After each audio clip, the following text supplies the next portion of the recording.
Ya, sahabat keluarga muslim dan sahabat Risal dimanapun Anda berada, terima kasih Anda masih tetap setia bersama kami dalam program acara Lagi On Air. Dan di kesempatan kali ini kita masih membahas yaitu sikap waro.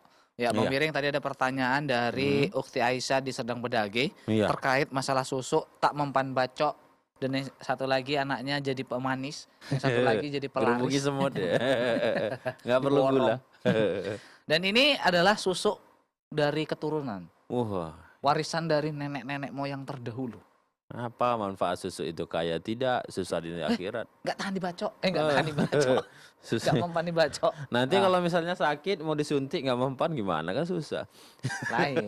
Kecucuk mempan, bacoknya nggak mempan. Dicat, dibacok nggak Iya, tahan ditusuk boleh ya. Ya gimana nih Pak Ustadz? Heeh, Apakah iya, baik. dosanya nih dosa apa Dosa yang sekeluarga? diwariskan turun Hmm. temurun ya. iya, Ya, baik. Ini perlu kita sampaikan juga ya, karena hal ini merupakan yang banyak terjadi di masyarakat ya. Ini menunjukkan bahwa akidahnya masih bermasalah ya, belum membersihkan diri dari perkara-perkara syirik atau perkara-perkara yang menyekutukan Allah Subhanahu wa taala. mhm, Ya, pertama ya, kita sebagai seorang muslim ya, dalam hal mencari rizki ya, perlu kita camkan tidak ada manfaatnya kalau kita mencari rezeki dari harta atau dari jalan yang diharamkan oleh Allah Subhanahu wa taala. Kemudian selanjutnya untuk berserah diri kepada Allah Subhanahu wa taala, tawakal ya. Ini harus secara sempurna, jangan setengah-setengah. Ya, ini kan artinya dia menggantungkan dirinya kepada makhluk lain, bukan hanya kepada Allah Subhanahu wa taala. Jelas ini perkara yang merupakan perkara dosa besar ya, syirik ya. Dosa yang tidak akan diampuni oleh Allah Subhanahu wa taala apabila dia wafat ya, sebelum sebelum bertaubat. Maka kita yang mungkin diwariskan dengan hal-hal ini harus segera dinasihati dan segera meninggalkannya. Dalam hal ini tentu kalau orang tersebut melakukannya karena kejahilan, ya nenek-nenek moyangnya dulu mungkin tidak tahu atau bahkan tidak ada sedikit ilmu tentang hal itu, wallahu alam bisawab, itu antara dia dan antara Allah Subhanahu wa taala. Tapi ketika dia sudah mengetahuinya, sudah ada ilmu di situ dan sudah dikasih tahu dan sudah dinasihati ini merupakan perkara yang diharamkan atau perkara syirik, ya, tidak akan diampuni oleh Allah Subhanahu wa taala kalau dia wafat dan belum bertaubat, mmm, ya maka tentu kalau dia berlanjut dosanya akan mengalir kepada dirinya. Dan tentu segala atau siapapun yang terlibat di dalam perbuatan yang diharamkan oleh Allah Subhanahu wa taala, maka dia juga akan mendapatkan dosanya gitu, karena dia oke, termasuk di antara orang-orang yang tolong menolong dalam dalam keburukan ya. masyaallah, Wallahu alam bisawab. Kalau orang tersebut ya, kalau kita mengetahuinya memang perlu kita sampaikan mhm, nasihat kita kepada mereka. Ini bukan perkara sepele ya. iya, Susu ini atau apa namanya, ini kan termasuk melibatkan jin ya, melibatkan mmm, makhluk lain untuk agar kita bisa mendapatkan apa yang kita kita inginkan ya, oke, pelaris dan seterusnya. Ini jelas perbuatan mhm, menyekutukan Allah Subhanahu wa taala. Kalau kita tahu harus kita nasihati sebisa kita ya. Mhm. Wallahu a'lam bishawab. Iya, oke, Masya Allah. alhamdulillah.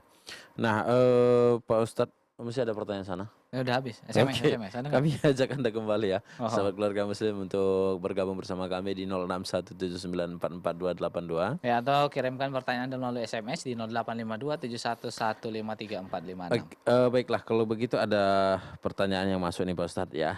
Assalamualaikum Ustadz. Waalaikumsalam Waalaikumsalam warahmatullahi wabarakatuh. warahmatullahi. Apakah batal sholat kita bila ada orang yang melintas di depan kita?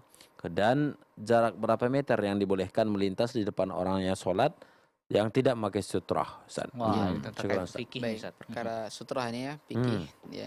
Memang terdapat perbedaan pendapat ulama, dan yang termasuk ya Syekh Al-Albani mengatakan bahwa sholat menghadap sutrah itu hukumnya wajib, dan pendapat ulama yang lain dikatakan sunnah begitu. Iya.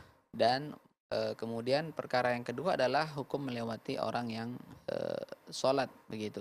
Dalam hal ini jelas ya diharamkan ya, karena ada satu hadis Rasulullah SAW yang menunjukkan Sallallahu alaihi keharaman wasallam. melewati orang yang sholat ya, karena disebutkan ya apa namanya, la tusalli illa ila sutra, janganlah kalian sholat kecuali untuk apa namanya menghadap sutra, wala tada ahadan yamurru baina yadaik, dan jangan biarkan orang lewat di depanmu, apa namanya, fa in aba faltuqatilhu, kalau dia enggan maka bunuhlah gitu kan. Waduh. Bahkan sampai kalau kita sudah kasih apa namanya isyarat apa namanya dengan tangan agar orang tersebut tidak sholat kemudian enggan, ya sudah, apa namanya, kalau bisa dihajar-hajar begitu kan. Iya. Karena sudah bandal kita ulang-ulang terus nggak paham-paham juga kalau kita sedang sholat ya. Mhm. Kemudian tadi kembali lagi ke perkara memakai sutroh, tidak sutroh itu wajib atau tidak. Ketika dikatakan wajib, maka tentu yang tidak memakai sutroh ini sholatnya bisa bermasalah. Iya. Kemudian perkara orang yang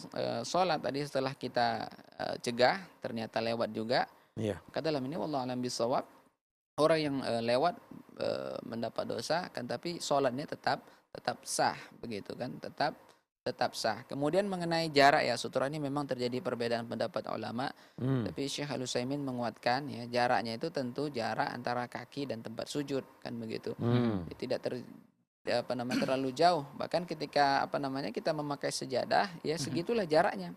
Jadi orang yang lewat itu ketika melewat dari batas sejadah, maka dia tidak termasuk di antara orang-orang yang melewati orang yang Sholat. sedang sholat ya. Oh, Wallahu shawab. begitu ya. Jadi Bukan itu batasannya, bukan sampai sekian meter Oh, gitu. ya Atau gitu ya. bahkan sejauh kita ngelempar batu gitu. Oh Terlalu iya. jauh. Alhamdulillah. Ya mungkin sedikit saya kembangkan, Ustaz. Iya. Kira-kira apa saja benda yang bisa kita buat jadi sutroh atau Ah, pembatas dan itu? Ya. ukurannya Pak Ustadz juga. Ukurannya ya, bukan sekedar Apakah batu hanya kerikil sekedar sebiji gitu. Aha, atau garis dari Iya. keramik itu sudah boleh jadi sutro gitu. Baik, sebenarnya di antara yang dilakukan oleh Rasulullah pernah sholat dengan tongkat begitu kan, dijadikan sebagai sutroh atau kendaraannya. Ya saat ini mungkin kalau kita membawa tas ya, tas itu bisa dijadikan Sutroh. sutroh. Sebenarnya kan fungsinya diantaranya adalah menjadikan tanda batas kita sholat agar orang lain tidak melewati Iya. kita ya. Atau kalau di masjid tentu dinding ya, ada dinding begitu. Kalau garis saja tadi tentu tidak cukup begitu, karena di antara fungsinya adalah agar orang lain tidak melewati orang sholat tersebut ya. Wallahu a'lam bishawab. Oke, Ya, Masya Allah. insyaallah, Terima terima kasih banyak Pak Ustadz. Nah, kita masuk ke pertanyaan berikutnya. Ini dari Bu Lina di Negeri Timbul. Assalamualaikum Pak Ustadz. Waalaikumsalam warahmatullahi wabarakatuh. Bagaimana dengan yang mencari kerja pakai yang namanya jasa dan harus bayar dulu? Belum kerja sudah bayar. Kalau tidak, ya payah cari kerja Ustadz. Bagaimana hal tersebut Ustadz? Wah, pakai calo nyari kerja, Assalamualaikum warahmatullahi wabarakatuh. Ya, Orang dalam. orang dalam. Orang dalam. Baik, dalam perkara ini ya, pertama perlu kita sampaikan nasihat untuk seluruhnya ya, untuk bagi kita ya yang menjalani profesi sebagai calo gitu, bagi calo atau jasa calo. Ya, pertama kalau bentuknya itu adalah sebagai riswah atau sogok agar kita bisa mulus masuk ke pekerjaan tersebut, maka hal ini diharamkan oleh Allah Subhanahu wa taala. Ya.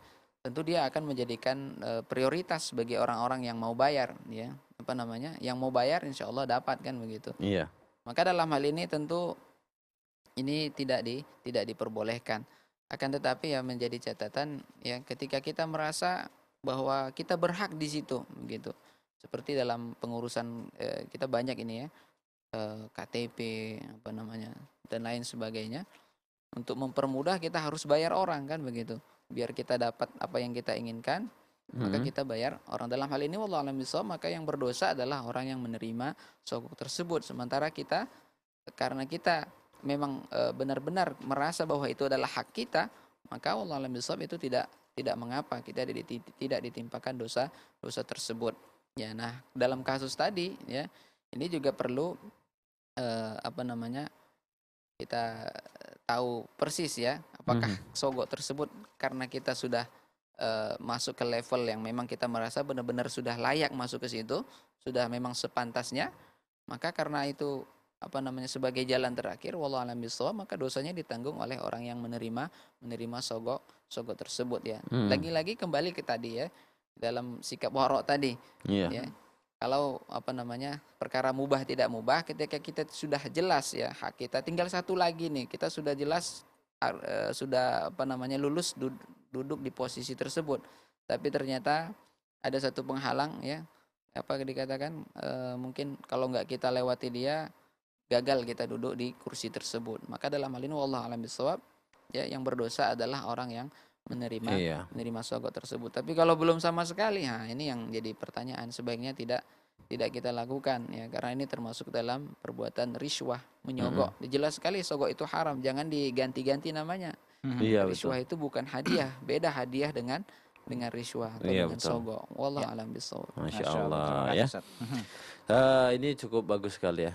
Nah, jadi kalau kerja itu diawalilah dengan yang halal-halal. Oh iya, Masya Oh, Allah. Insya Allah banyak kerjaan kok. Banyak kerjaan. Uangnya nggak tahu. Jadi kalau kerjaan banyak. Kerjaan banyak. Nah, tidur aja kalau bilang kerja. Kerjamu tidur aja katanya. Iya. Wah, pertanyaan berikutnya Pak Ustadz ya. Dari hamba Allah. Ya. Ustadz, saya pernah bertamu nih Mhm. ke suatu rumah Nah, dan mereka berjualan tuak. wow. Ya, tuak ya. Jadi ketika dihidangkan minuman, ada rasa takut kalau gelasnya bekas tuak. Kalau seperti itu harus bagaimana Ustadz? Bekas tuak harus disimak. Sih, Oh, disama. Disama. sama. Apa Kira. bahasa harus disama? Didengar ya man bekasnya. Disingkat. Iya, oh, ya, Saya kira disingkat. disimak. Disama. Ustadz. Ya. Baik, ya. Apa namanya? Kalau gelasnya tadi sudah dicuci bersih dan suci ya, dia bekas tua itu memang tidak mesti Disama. disama, karena yang mesti disama itu adalah bekas jilatan anjing atau bekas jilatan atau bekas khinzir atau babi ya, dicuci disama. Disama itu mencuci dengan 7 kali air ya, salah satunya dengan tanah ya, dibersihkan dengan tanah, kemudian dibilas dengan air. Dalam hal ini tentu ya, yang perlu kehati-hatian adalah ya harus bisa membedakan mana susu mana tua ya ketika kita bertamu ke situ. Iya. Dan tentu juga ya ini yang dalam bentuk kehati-hatian juga wara ya. Kalau kita datang ke situ dalam rangka ingin menyampaikan dakwah ya, kalau kita bisa merubah kondisinya, insya Allah ini apa namanya, kita akan mendapatkan pahala yang berlipat ganda ya. Jangan kita kesoran ke situ karena kita tahu dia tukang tua kan gitu, bisa minum yang gratis. Jadi Jangan ya, sebaiknya itu tadi, kalau kita terlalu sering-sering ke situ ya, tentu ini apa namanya bisa merusak hati kita juga kan begitu. Bahkan bisa Iya. lama-lama nanti kita merasa bahwa kerjaannya itu halal ya. Masya Kalau Allah. dalam rangka berdakwah, insya Allah ya tentu ini baik gitu kan, bagus. Iya. Karena kita tahu kan sumber hartanya dari situ gitu. Iya, Bagaimana kita memakan harta yang bersumber dari penghasilan yang diharamkan oleh Allah Subhanahu wa Wa taala. ta'ala. Masya Allah. Terima kasih banyak Pak Ya, Ustadz. Masya Allah. Begitu ya. Yang penting bekas alkohol itu tidak perlu sama. Yang penting dicuci Cuci aja udah bersih, bisa Pak Ustadz. Jangan sering-sering ke Terima sana lah kasih. miring ah. Antum. Jangan sering-sering ke sana. Kemana? Mantap. Ya, Hobi saya untuk nyuci piring. saya anti susu Medan. Wih. Susu Medan.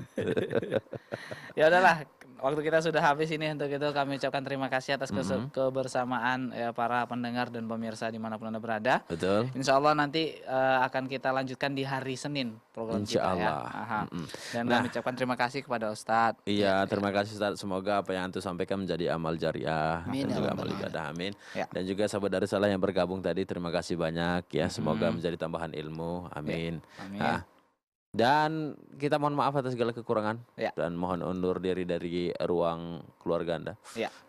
Kita tutup dengan doa kafaratul majelis. Subhanaka Subhanakallahumma wa bihamdika asyhadu an la ilaha illa anta astaghfiruka wa atubu ilaika. Wassalamualaikum warahmatullahi wabarakatuh.